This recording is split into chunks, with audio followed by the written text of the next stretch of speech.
Bismillahirrahmanirrahim. Assalamualaikum warahmatullahi wabarakatuh. Perkenalkan, nama saya Putri dengan NPM 0321012772,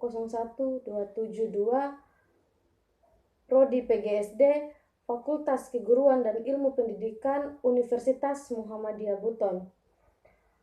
Di sini saya akan menjelaskan secara singkat tentang memahami administrasi pendidikan. Pertama, saya akan jelaskan dulu apa itu pengertian administrasi pendidikan. Administrasi pendidikan adalah bentuk upaya mengintegrasikan kegiatan dan program yang ada, di mana kegiatan tersebut harus saling bergantung dengan kelompok atau individu memiliki tujuan yang sama untuk kepentingan peserta didik. Administrasi pendidikan ini harus saling berkaitan antara satu dan yang lain, misalnya kelompok satu dengan kelompok yang lain, guna mencapai tujuan dari administrasi pendidikan ini. Maksud dari tujuan mencapai tujuan dari administrasi pendidikan ini guna untuk mencapai juga tujuan kepentingan dari peserta didik, atau sama tujuannya, yaitu untuk kepentingan peserta didik. Komponen pendidikan, komponen administrasi. Administrasi pendidikan ini merupakan proses mencapai tujuan pendidikan. Tentu saja dengan memperhatikan komponen-komponen atau memperhatikan komponen-komponen atau sistem dari pendidikan. Unsur-unsur dan tujuan administrasi pendidikan. Tentu saja dalam administrasi pendidikan ini memiliki unsur-unsur.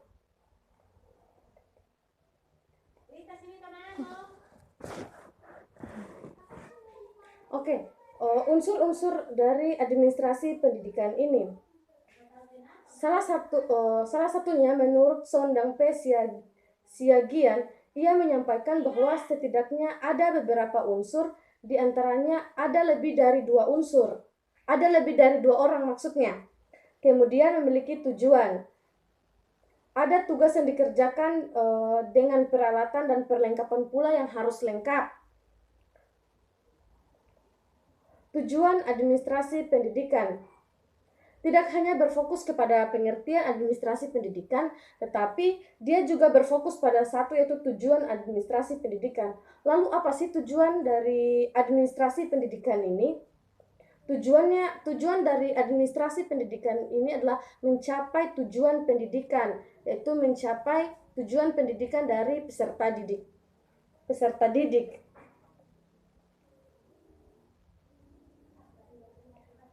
Administrasi pendidikan ini memiliki tanggung jawab yang sangat besar. Salah satu tanggung jawabnya adalah melahirkan peserta didik yang berkualitas dan bermanfaat untuk bangsa dan negara.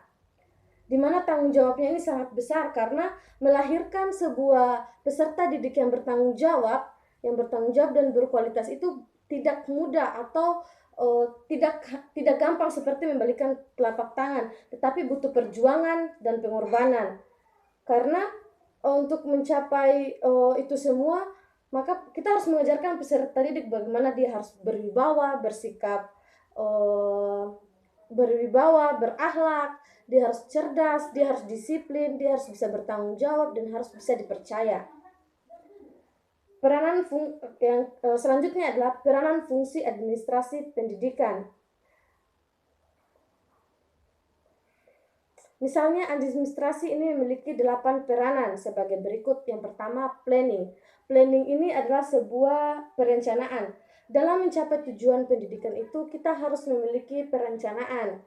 Dan perencanaan itu dibuat sebisa mungkin, sebagus mungkin, agar tujuan dicapai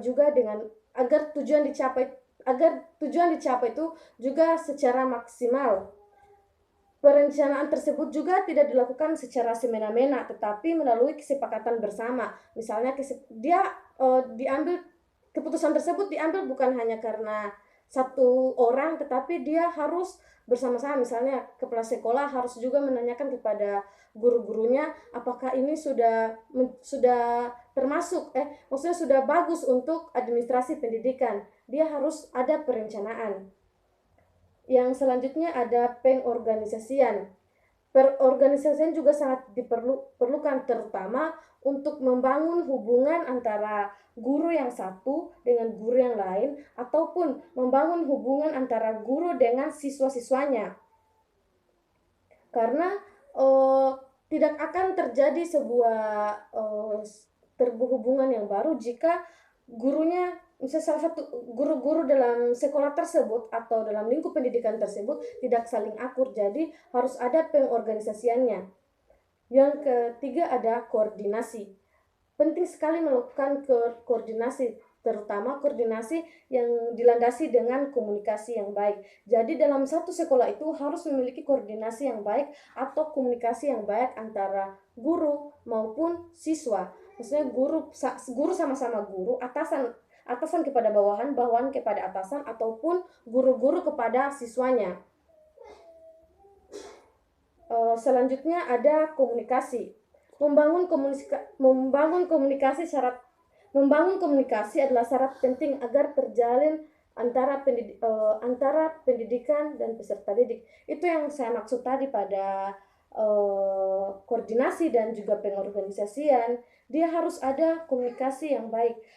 Tidak akan terjalin hubungan koordinasi dan pengorganisasian jika komunikasi di antara mereka tidak terjalin dengan baik. Maka hal tersebut harus berjalan secara bersamaan antara komunikasi, pengorganisasian, dan koordinasi.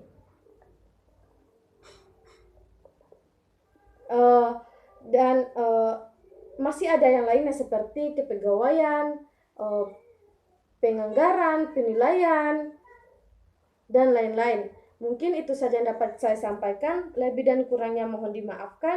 Saya akhiri, billahi taufik wal hidayah. Wassalamualaikum warahmatullahi wabarakatuh.